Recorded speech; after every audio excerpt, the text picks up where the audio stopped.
నమస్తే, welcome to Telugu రాజ్యం. ప్రస్తుతం మనతో పాటు ఉన్నారు ప్రొడ్యూసర్ నట్టికుమార్ గారు ఉన్నారు. సార్ నమస్తే. ముఖ్యంగా ఏపీ విషయానికి వస్తే, ఏపీలో ఇటు చంద్రబాబు నాయుడు గారు, అదేవిధంగా జగన్మోహన్ రెడ్డి గారు మాజీ ముఖ్యమంత్రి ఎన్డీఏ ఉపరాష్ట్రపతి అభ్యర్థికి సపోర్ట్ చేశారు. సరే, చంద్రబాబు నాయుడు గారు సపోర్ట్ చేశారంటే అదొక లెక్క. జగన్మోహన్ రెడ్డి గారు ఎందుకు సపోర్ట్ చేశారు? అసలు జగన్మోహన్ రెడ్డి గారికి ఏమైంది? ప్రజలు ఏమనుకుంటారు అనే భావన లేదంటారా? ఏమనుకుంటారండి? మీకు తెలుసో లేదో, ఎన్డీఏ గవర్నమెంట్లో భాగస్వామి ఎవరు? ఎన్డీఏ గవర్నమెంట్లో భాగస్వామి జగన్మోహన్ రెడ్డి, కూటమి ప్రభుత్వం భాగస్వామి చంద్రబాబు నాయుడు గారు. అక్కడ ఏ పార్టీ గెలిచినా ఎన్డీఏకే. కాంగ్రెస్కి వ్యతిరేకంగా పుట్టిన పార్టీయే జగన్మోహన్ రెడ్డి పార్టీ. కాంగ్రెస్ సపోర్ట్ చేయదు కదా, ఎవరు చేస్తుంది? బీజేపీకి చేస్తుంది. బీజేపీకి చేసినప్పుడు ఇక్కడ మన చంద్రబాబు నాయుడు గారు కూటమి ప్రభుత్వం ఎవరిది? బీజేపీ. అంటే అక్కడ ఇంకొక పార్టీ లేదు. మీకు ఏ పార్టీ ఉన్నా, ఈ పార్టీ వచ్చినా వాళ్ళే, ఆ పార్టీ వచ్చినా వాళ్ళే అన్నట్టు బీజేపీకే లాభం అక్కడ. కనుక ఇద్దరు కలిపి ఎన్డీఏ కూటమికి సపోర్ట్ చేస్తుంది. ఇంతకుముందు కూడా ఎన్డీఏ కూటమికే సపోర్ట్ చేశారు. కానీ జగన్మోహన్ కేసులు ఉన్నాయి కాబట్టి తప్పించుకోలేక ఇరుక్కున్నట్టు అనుకోవచ్చా?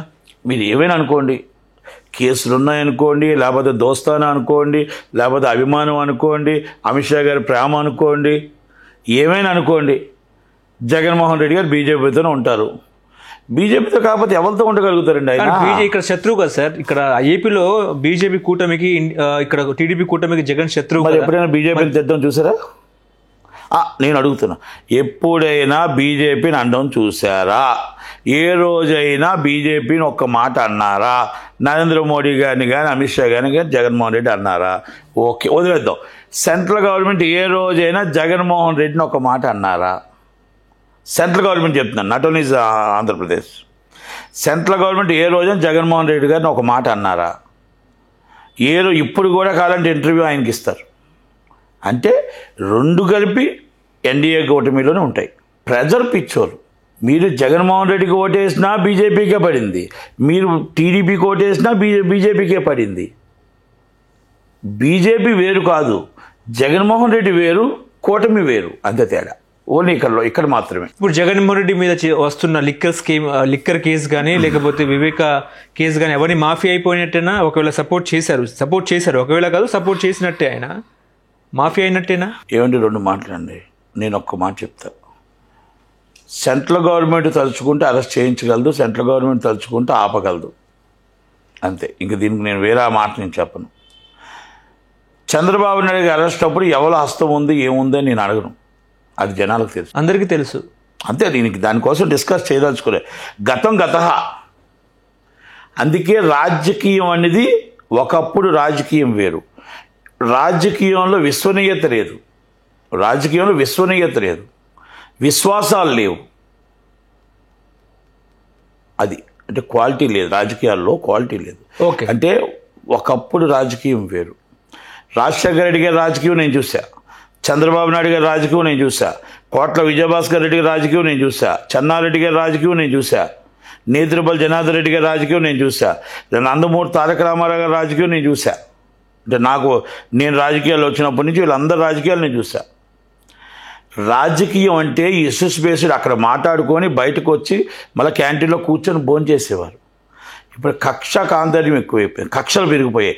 ఒకప్పుడు తమిళనాడులో ఈ కక్షలు ఉంటాయి.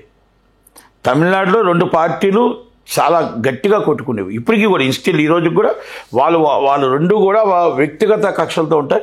ఇప్పుడు వాళ్ళిద్దరూ బాగా ఫ్రెండ్లీ నేచర్తో, స్టాలిన్ గారు వచ్చిన తర్వాత ఫ్రెండ్లీ నేచర్ ఉంది అక్కడ.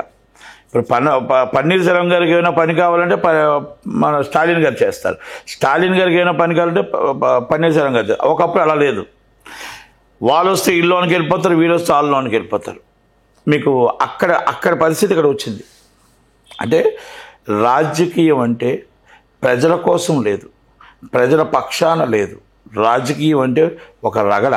ఓకే, ఇప్పుడు అటు షరీంలో విమర్శిస్తున్నట్టు బీజేపీ అంటే బాబు, జగన్, పవన్ అని అనుకోవచ్చా? దాంట్లోని మనం ఏం డౌట్ ఉందా? మీరు ఏ రోజైనా జగన్మోహన్ రెడ్డి గారు బీజేపీకి తప్ప ఇంకొకరు సపోర్ట్ చేశారు నాకు చెప్పండి.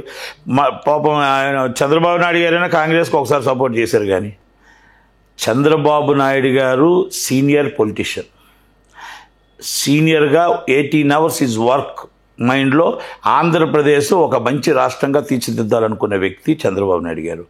దాంట్లో దేశ రాజకీయాల్లో ఒక కీలక వ్యక్తి అవ్వాలి, దేశ ప్రజల కోసం ఏదో ఒక పని చేయాలని వచ్చిన వ్యక్తే పవన్ కళ్యాణ్ గారు.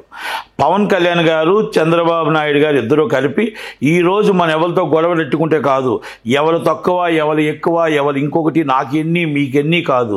ఈరోజు ఆంధ్రప్రదేశ్ రాష్ట్రంలో పోలవరం కట్టాలంటే సెంట్రల్ గవర్నమెంట్ కావాలి, అమరావతి కట్టాలంటే సెంట్రల్ గవర్నమెంట్ కావాలి, మనం ఈరోజు ఆంధ్రప్రదేశ్ డెవలప్ కావాలంటే సెంట్రల్ గవర్నమెంట్ కావాలి, పరిశ్రమలు కావాలంటే సెంట్రల్ గవర్నమెంట్ కావాలి, కాలేజీలు కావాలంటే మన సెంట్రల్ గవర్నమెంట్ కావాలి, రోడ్లు అభివృద్ధి చెందాలంటే సెంట్రల్ గవర్నమెంట్ కావాలి, ఫండ్స్ కావాలంటే సెంట్రల్ గవర్నమెంట్ కావాలి.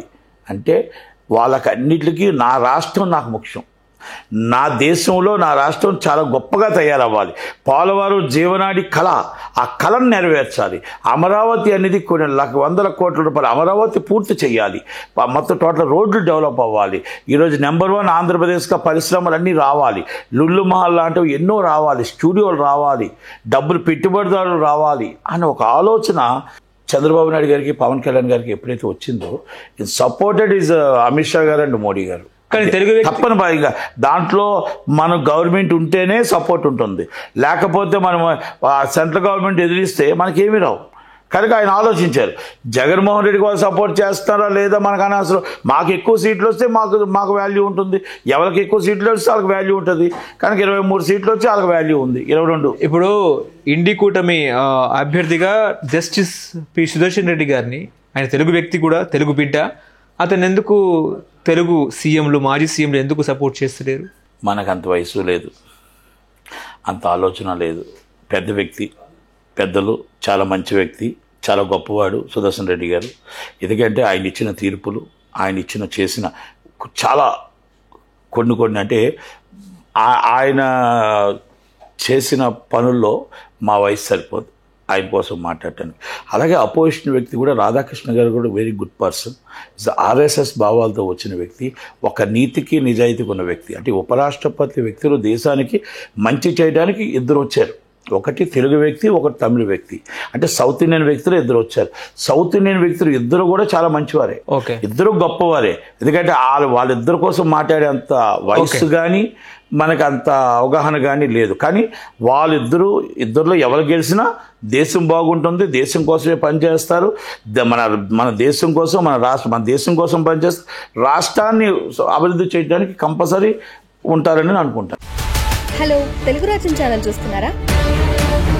సామాజిక రాజకీయ జీవన చిత్రణే తెలుగు రాజ్యం. అతిశయోక్తులు అసత్యాలు ఉండవు.